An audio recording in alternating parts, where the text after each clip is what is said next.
Sans vous dire bonjour ni bonsoir, bienvenue dans votre nouveau podcast préféré.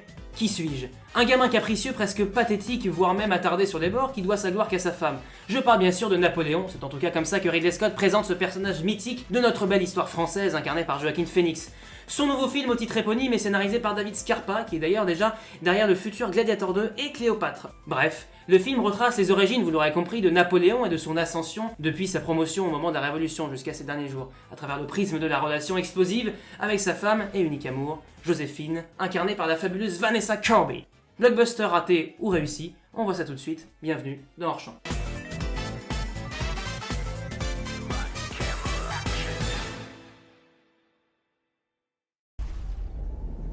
Je ne suis pas fait comme les autres hommes. Mais ceux au pouvoir ne me voient que comme un guerrier, ne pouvant prétendre à aucune charge.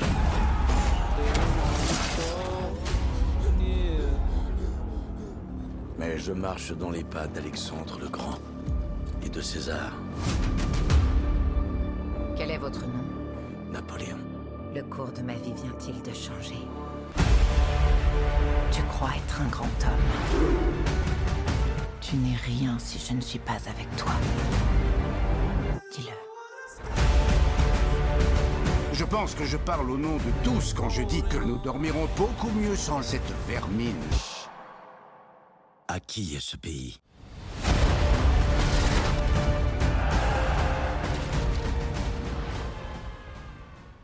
Pour cette aventure épique, nous ne serons pas 3 mais 4 aujourd'hui. Alors d'abord évidemment je suis accompagné de mes fidèles compagnons, Bartho et Démé. Salut les gars. Salut tout le monde, salut.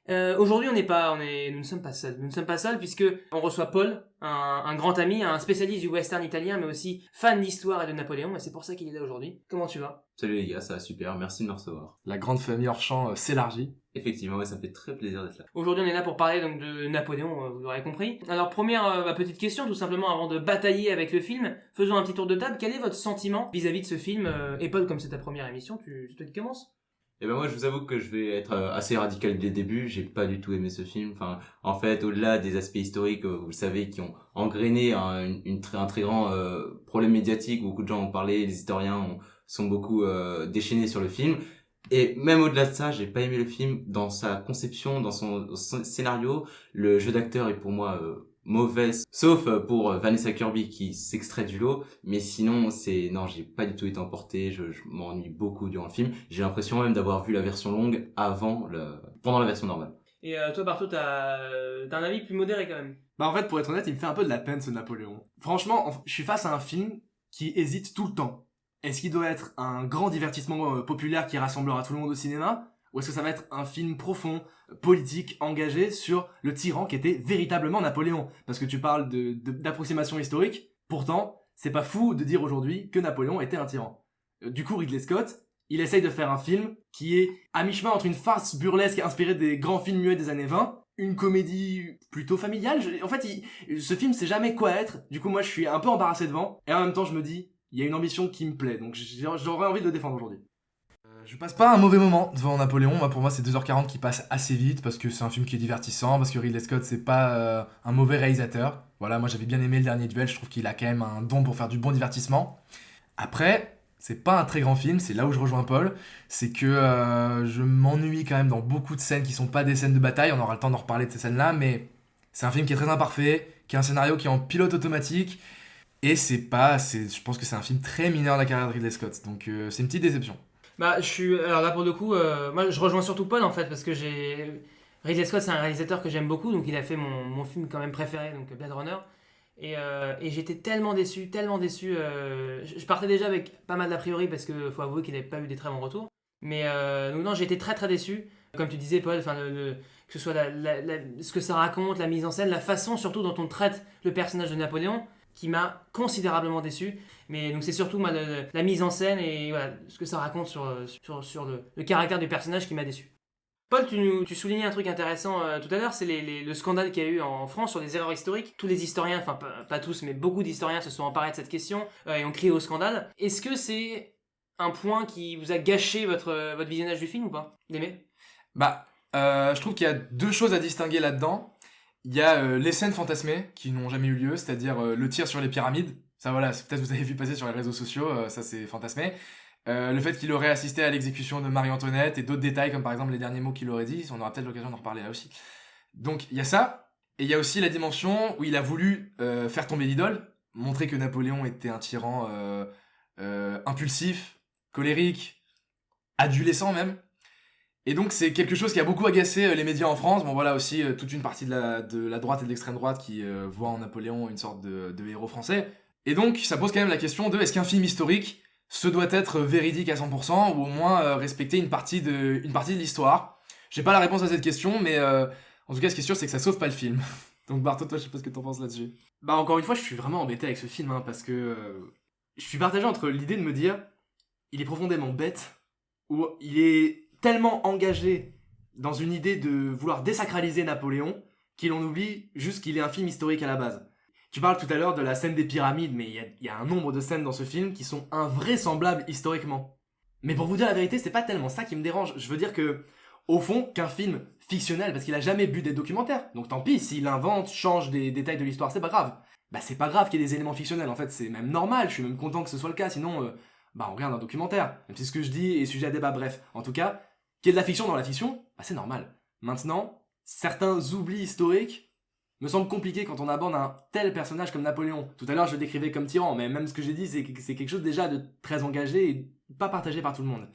Certains oublis comme le fait qu'il a quand même remis l'esclavage en 1802, comme le fait que c'était un tyran qui n'hésitait pas à sacrifier ses hommes et que c'était un homme de pouvoir. Alors Barto, je vais t'arrêter là tout de suite, je suis désolé, mais il faudrait que je revienne sur un point important, et c'est un fait qui est peu connu en France, et peu connu dans le monde en soi, on s'arrête beaucoup, en fait c'est nos profs qui s'arrêtent beaucoup sur cet aspect que Napoléon aurait remis l'esclavage. Alors en effet il l'a remis, mais il faut évidemment un contexte, vous savez très bien l'histoire c'est quelque chose de compliqué, et en fait ce qui se passait c'est que Napoléon était plutôt anti-esclavage, il a même fait des écrits, et il a réussi à enlever l'esclavage dans les colonies françaises.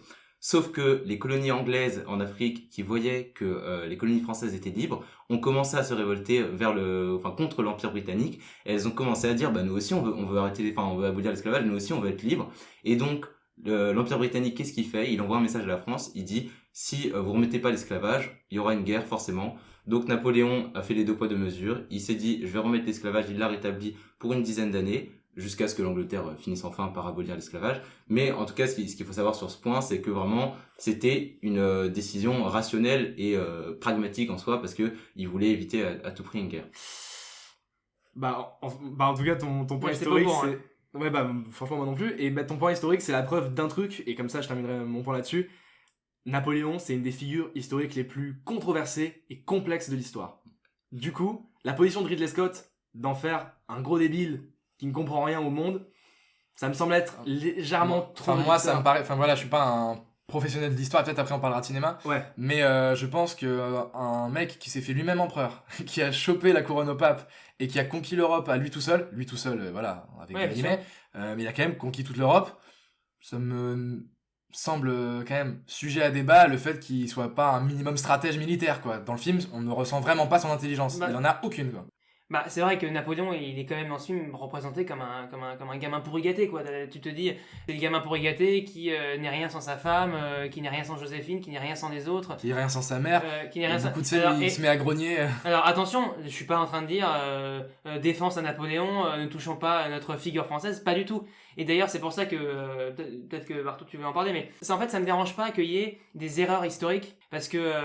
J'avais vu une phrase, je sais plus qui disait ça, mais un historien doit mettre sa peau sur la table. Donc en gros, même un historien est subjectif. Par contre, tu dois prévenir que c'est une œuvre qui va avoir des erreurs historiques, surtout c'est pas des erreurs, c'est des parties fictives, tu vois. Voilà, des parties fictives. Et quand j'entends que ce soit Ridley Scott ou même d'autres réalisateurs ou scénaristes qui font des films historiques et qui vont te dire non mais moi je suis entouré d'historiens, j'ai lu plein de bouquins, donc en gros genre taisez-vous, j'ai bossé mon sujet, et que tu vois plein d'historiens qui se révoltent, c'est qu'il y a bien un problème. Et alors, là, mais c'est pas ça qui me dérange dans le film, mais on en parlera. Bref, je vais t'arrêter tout de suite parce que on pense qu'en fait il a fait des grosses recherches et tout, mais en fait vous savez très bien que Ridley Scott est très ferme sur ses intentions envers le film. D'ailleurs on appelle ça un biopic. Moi ça me dérange cette annotation, parce que au-delà d'erreurs historiques, c'est plus des inventions historiques. C'est des fantasmes en fait. C'est des fantasmes historiques qu'il a voulu faire pour que son personnage lui représente plus lui. Et en fait j'avais vu l'émission, c'était une interview de Loris Chevalier, Loris Chevalier qui était le conseiller historique de Napoléon, qui a dit que dès que son arrivée sur le tournage, Ridley Scott lui a dit, je cite, « Ici, on n'a pas le temps pour de longs développements ». Et par la suite, il lui a expliqué que sur Gladiator, il avait viré pas moins de 7 conseillers historiques. En gros, ce qu'il faut comprendre, c'est que Ridley, si l'histoire ne lui va pas, il la fera pas, enfin il la mettra pas en image. Moi, j'avais envie de voir, j'avais envie d'être, oui, dans une ambiguïté, dans des paradoxes, dans un personnage que j'admire à la fois et en même temps que j'exècre parce que c'est. Parce que là, on dirait, je suis d'accord avec toi, Ouais. on dirait que Napoléon, tu peux le résumer en une phrase simple, quoi. Alors que non, enfin, ça me paraît Bien sûr. compliqué. Je pense qu'on peut pas ne pas être en soi d'accord avec ça. On ressent un peu quand même une tendance anti-France dans le Ah, film. complètement. Et en soi, c'est historique. Les Anglais et les Français, on s'aime pas ça fait depuis Ouais. le premier millénaire. Les Anglais sont iconisés, les Français non. Dans le Exact. film. Et ça, c'est sûr. depuis un millénaire maintenant, depuis c'est 1063, enfin je vais pas aller dans les chiffres, mais etc. Non, mais depuis longtemps, les Français et les Anglais, on s'aime pas, donc c'est des petits pics comme ça. En soi, c'est pour ça que je me dis d'une façon, d'un côté, bon bah c'est comme ça, c'est de bonne guerre. Mais moi, c'est pas le fait qu'on démonte l'idole. Ça, je suis pour. Mais moi, je pense à deux films. T'as un côté Oppenheimer, sur le fait que là, Nolan, il a essayé dans le film de représenter l'histoire de manière assez objective. Il y a toujours un point de vue, c'est un autre débat, mais il essaye de mettre les choses de manière objective et il y a très peu, en tout cas, le point de vue du réalisateur n'empiète pas sur le récit. C'est pas trop asséné, quoi. Ça, j'aime bien. Et il y a un autre film qui s'appelle La Chute, qui est un film allemand qui parle de la fin d'Hitler et de la fin du régime nazi en Allemagne, qui là je trouve est bien plus fin parce que oui, Hitler est ridicule, oui, c'est un dictateur, oui, c'est un tyran, oui, c'est l'une des pires ordures qui ait jamais existé sur Terre, mais comment expliquer qu'il avait une telle aura? Et là, j'arrive dans mon argumentaire à un truc dont je voulais vous parler, c'est qu'il y a un angle mort dans le film, on en parlait Bartho hors micro tout à l'heure, il n'y a pas le peuple français. Il n'y a pas l'Europe. C'est-à-dire que quand même, là, peut-être qu'il y a eu des ellipses, et on verra ça dans la version longue, mais le peuple n'est là à aucun moment du film, à part au début pour la décapitation de Marie-Antoinette. On ne voit pas le peuple. Napoléon était quand même quelqu'un de très populaire, apprécié. On pourrait croire que Napoléon n'est pas aimé, et même dans le film, on pourrait croire qu'il est ridicule et que tout le monde se moque de lui, mais c'est faux, puisque ses soldats le respectent. Pendant les 100 jours, les soldats sont ravis de le voir. On l'a vu quand même un petit peu dans le film. Mais c'est trop, je trouve Ouais, ça ça trop va. rapide. Mais Je trouve que c'est- c'est trop suggéré. Ah bah, Et complètement. quel est le sujet, enfin, ce qui décrit le mieux Napoléon en tant que leader, là je parle seulement au niveau point de vue militaire, c'est que ce gars était très très proche de ses soldats, et ça on ne voit absolument Mais pas. ça, excusez-moi les gars, mais encore une fois, je suis pas tellement d'accord. Enfin, je comprends d'aimer ce que tu veux, enfin, ce que vous voulez tous dire par rapport à cette question du point de vue, qu'on voit trop les opinions de Ridley Scott sur Napoléon, et je comprends que ce soit frustrant. D'un autre Mais côté, c'est que le film, il pas- est moralisateur. Non, C'est mais- pas qu'il y a un point de vue, c'est que le film, il fait trop la morale de Napoléon. Oui, parce Et moi, que- je trouve que c'est pas, quand tu parles d'histoire, parce que fatalement, tu parles d'histoire. C'est pas un personnage fictif, c'est Napoléon. Mais je trouve que c'est pas intéressant. Je trouve que c'est vraiment une erreur de scénario. Donc on est tous d'accord pour dire que il y a un vrai cafouillis en tout cas d'un point de vue historique. Mais moi je voulais revenir donc davantage sur le film. On a beaucoup parlé de ces scènes de bataille et l'opinion publique s'est divisée. Donc il y en a qui parlent de scènes très plates, très lisses, et d'autres au contraire qui parlent de scènes épiques et extrêmement entraînantes. Attendez! Il faut qu'ils pensent qu'ils ont l'avantage!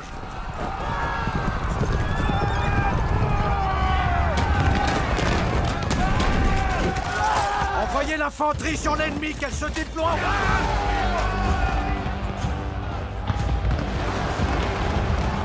Cavalerie par l'ouest! Percez leur flanc! Battez en retraite! Battez en retraite! Est-ce qu'elles vous ont convaincu ces scènes de bataille? Marteau, tu voulais commencer? bah les scènes de bataille, c'est les seuls moments du film où on s'ennuie pas. Voilà. C'est-à-dire que honnêtement, bon bah c'est là où la caméra est inspirée, parce que les éternelles et interminables discussions entre Joséphine et Napoléon, elles sont longues.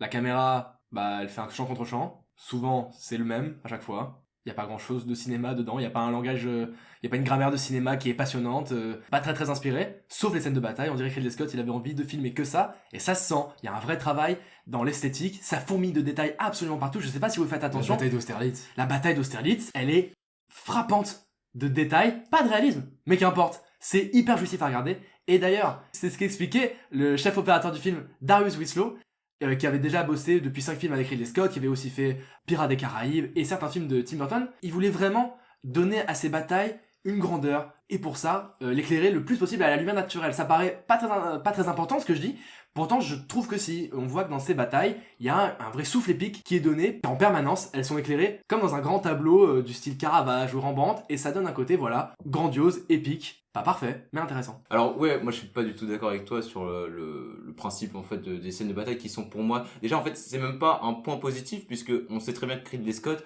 il a un background, enfin le gars il sait y faire avec ces scènes, enfin il en a toujours fait, donc en plus il se base sur des acquis. Moi ce qui m'a dérangé c'est pour ce qui est de Austerlitz. Déjà, c'est une fabulation totale, les gars. Ça s'est jamais passé sur un lac gelé, hein, c'était sur une plaine. Et alors, Ah oui, mais ça, par exemple, ça, c'est Non. pas grave.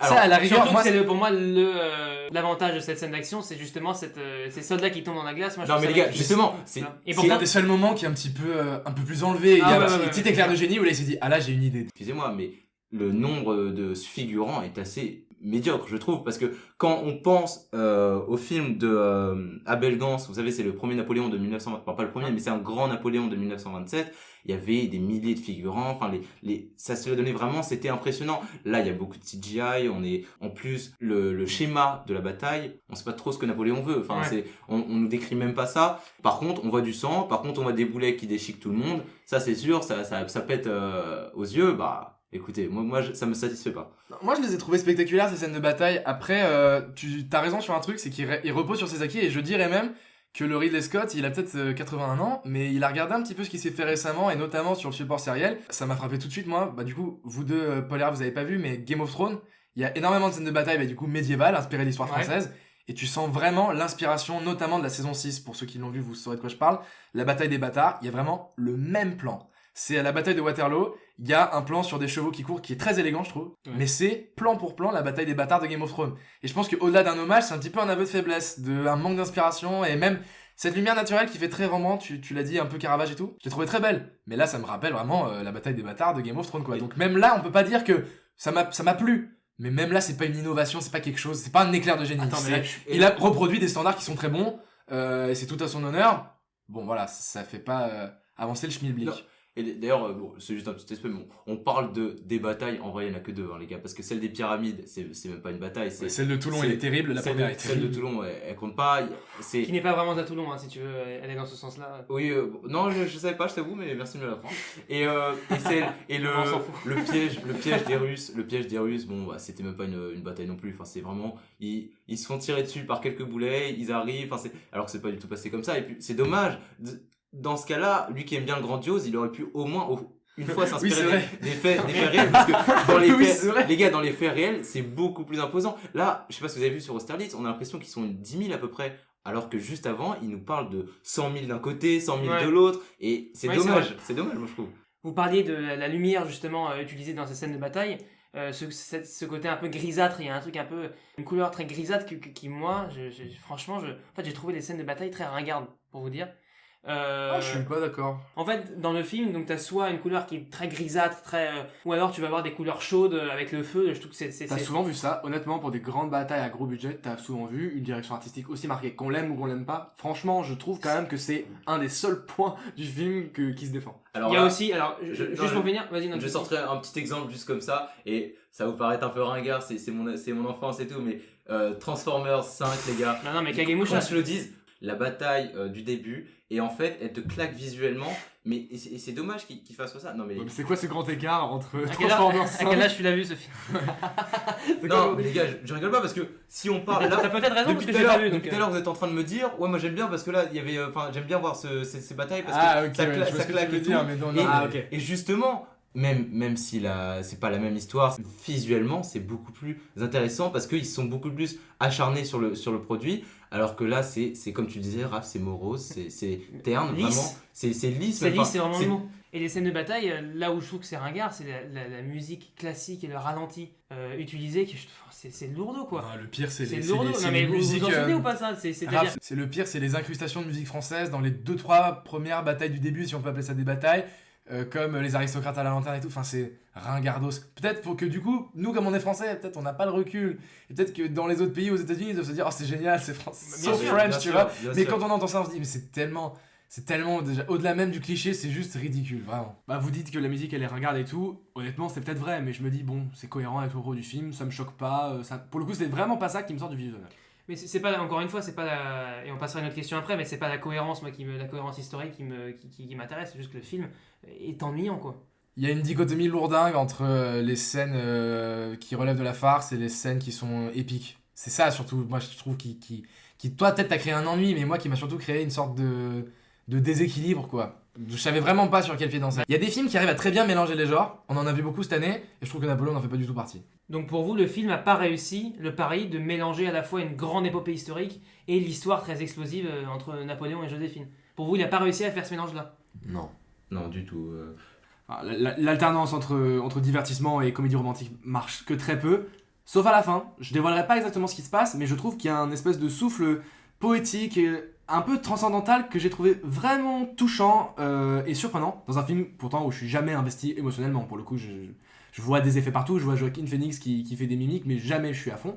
Par contre, j'avoue qu'à la fin, c'est difficile de pas être un peu ému pour le destin de Joséphine. C'est tout ce que je dirais. Ça sauvera pas le film, mais je trouve ça quand même intéressant. Bah, et ce souffle poétique, il est incarné par deux grands acteurs, qui crèvent l'écran ou non, Vanessa Kirby et Joaquin Phoenix, pardon. Vous en avez pensé quoi?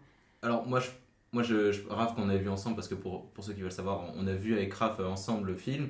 Je te l'ai dit dès le début, c'est, je sais pas si tu te rappelles, au milieu du film, je t'ai dit, Bien sûr. c'est lui qui tue le film. Et j'étais pas du tout d'accord avec Il toi. n'était pas d'accord avec moi, et pour moi c'était vraiment l'acting de Joaquin Phoenix qui a tué le film, parce que c'est quelqu'un de blême, quelqu'un de morose, quelqu'un qui n'est pas là.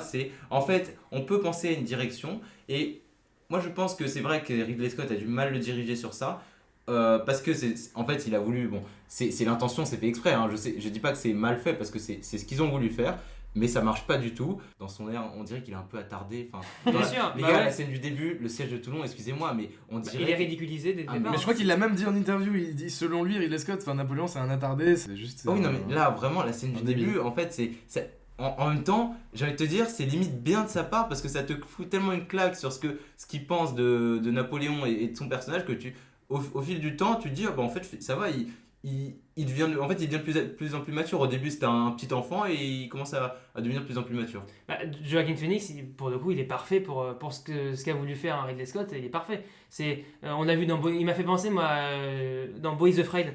Il y a un côté un peu, tu sais, gamin, presque un gamin de 40 ans du coup. Et dans Boys of Fred, ça marche super bien, parce que d'ailleurs on a fait une édition sur le film, n'hésitez pas à aller l'écouter si ça vous intéresse. Mais moi, je te rejoins, Raph, ça marche super bien dans Boys of Fred, mais je rejoins aussi Paul, ça ne marche pas du tout dans ce film. Oui, c'est ce qu'a voulu Ridley Scott, ça c'est sûr. Bien C'est sûr. pas la faute, Joaquin Phoenix, c'est un bon acteur. Et pour moi, le problème, c'est quoi? C'est qu'en fait, il aurait pu, dans ce cas-là, aller jusqu'au bout et demander à Joaquin Phoenix de jouer un homme plus dur, plus cru, pour montrer que c'est un tyran. Mais non, là, en fait, c'est juste quelqu'un de mou, quelqu'un qui n'est pas présent, qui crève pas l'écran. On a l'impression que c'était un personnage complètement dans la fonction militaire, mais pas plus. Il y a un côté un peu pathétique presque du personnage, quoi. Même clownesque un peu. Non, mais ça à la rigueur, c'est pas ça qui me dérange. Mais moi, je vais un petit peu compléter ce que t'as dit, Paul, dans le sens où, si par exemple le propos de Ridley Scott ça avait été le système français était tellement parfait, tellement vicieux, qu'il pouvait broyer les individus qui se trouvaient à l'intérieur, et que même si tu mettais en tant qu'empereur un débile, un attardé, qui n'a aucun charisme et qui ne peut pas soulever les foules, et que même ce mec-là pourrait être l'empereur tyrannique qui ferait des millions de morts, ce serait un propos qui serait intéressant. Sauf que tu sais très bien que historiquement c'est faux parce que... Non mais je te parle pas historiquement, je te parle en termes de propos. Pourquoi pas? Mais c'est pas du tout ce que dit le film. Du coup ça marche absolument pas. Parce que Joaquin Phoenix dans son jeu joue comme dans Boys of Fred, c'est-à-dire un attardé. Ça marche dans Boys of Fred parce que c'est une comédie. Ça marche pas dans Napoléon parce qu'il est censé à un moment ou à un autre, il faut qu'il y ait une bascule et qu'il montre un petit peu plus de prestance quoi. Là c'est son jeu, il cabotine trop.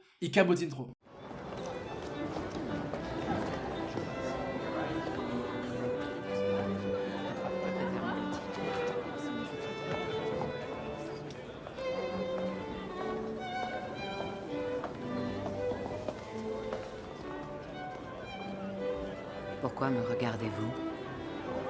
Je vous regarde. Vous faites erreur. Oh, je fais erreur.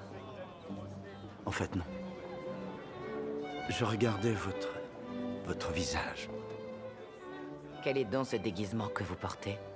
Ceci est mon uniforme. J'ai conduit nos troupes à la victoire à Toulon. Pour le coup, les gars, je vais être encore plus critique que vous. Je crois que Joaquin Phoenix et Vanessa Kirby, surtout, salopent complètement le film. Punaise, qu'est-ce qu'il doit en faire beaucoup plus sur certaines scènes. À part à quelques moments où vraiment il embrasse le côté burlesque de son personnage, je trouve qu'au contraire, Joaquin Phoenix et Vanessa Kirby, les deux dans leur jeu, Phoenix à la fois dans ce côté personnage pathétique et Kirby, personnage tragique, terne et triste, les deux jouent toujours la même expression, c'est-à-dire rien.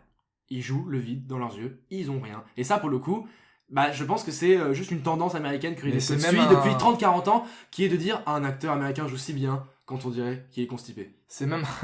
c'est intéressant ce que tu dis, mais moi c'est même un reproche que je fais au film en général, il n'y a pas d'âme, ce film. C'est un film qui a très peu de souffle, à part dans quelques scènes de bataille, je trouve. Bon, Paul, t'es pas d'accord, mais voilà. Mais c'est un film qui a pas d'âme. Et du coup, ça se ressent même dans les incarnations des acteurs. T'as un Raïm qu'on adore tous, je trouve. Enfin, bon, en tout cas, que j'aime beaucoup. J'adore Un Prophète. Je trouve que même dans le film, bon, bah, c'est le seul qui a un petit peu de charisme. Et encore. D'ailleurs, Ridley Scott a annoncé en interview qu'une version longue existait et qu'elle allait sortir sur Apple TV. Démé, dis-nous en plus. Vous en avez peut-être entendu parler sans trop comprendre de quoi il s'agit, mais oui, il y aura bien une autre version du film Napoléon. Mercredi est sortie en salle la version dite cinéma du film, et on aura, l'année prochaine, ou en tout cas dans les mois à venir, une version longue de 4h10 sur la plateforme de streaming Apple TV de Napoléon. C'est Ridley Scott lui-même qui l'a annoncé, et c'est pas tellement surprenant qu'il fasse une version longue du film, hein. C'est plutôt un habitué de ce procédé-là. Il l'avait fait pour Blade Runner par exemple, qui a au total 7 montages différents, mais aussi pour Alien, qui a une Director's Cut, Kingdom of Heaven, etc. On peut trouver beaucoup d'exemples. C'est à chaque fois des nouveaux montages qui, la plupart du temps, corrigent pas mal de défauts du film, et vu le nombre d'ellipses qu'il y a dans Napoléon, ce serait intéressant d'avoir des scènes manquantes. Ce serait intéressant. Ce qui est surprenant, c'est le fait qu'il l'a annoncé avant la sortie du film, des mois avant. Dans ce cas, ça nous pose la question, est-ce que c'est révélateur du peu de confiance qu'il avait en la version cinéma? Est-ce qu'il essaie un peu de se dédouaner, de se dire, je sais que mon film il sera pas bon, donc vous en faites pas, la vraie version sortira plus tard? Rien n'est moins sûr, mais en tout cas, ça nous fait réfléchir sur la valeur véritable de ce film. Moi, par exemple, ça m'intéresse d'aller voir la version longue quand elle sortira, mais est-ce que ça veut dire que j'ai pas vu la vraie version quand j'ai payé mon ticket de cinéma? Quand je suis allé au cinéma, ça veut dire du coup, bah, j'ai vu 2h40, mais c'était pas le vrai film. Le vrai film sortira plus tard, c'est quand même un truc un peu bizarre. Au vu de la qualité du film, ça m'étonnerait qu'une version longue puisse sauver les meubles et corriger tous les défauts du film, parce qu'il y en a quand même énormément, surtout dans l'écriture.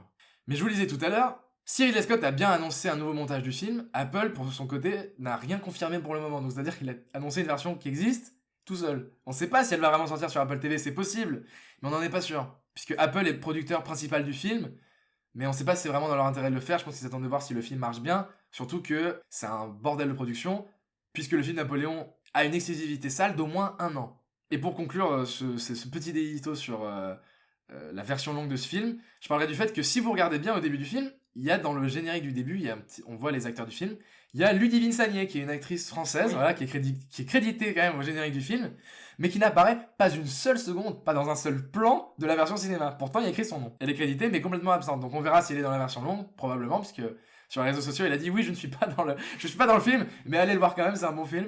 Donc voilà, ça fait quand même un peu rire, mais ça fait poser des questions parce que c'est pas la première fois qu'on voit des versions qui ne sont pas les vraies versions. Je pense à la Justice League qui a eu la version cinéma, puis après la version Zack Snyder qui était une version bien plus honnête et bien plus réelle de ce que vraiment les réalisateurs ont voulu montrer. Donc ça pose quelques questions.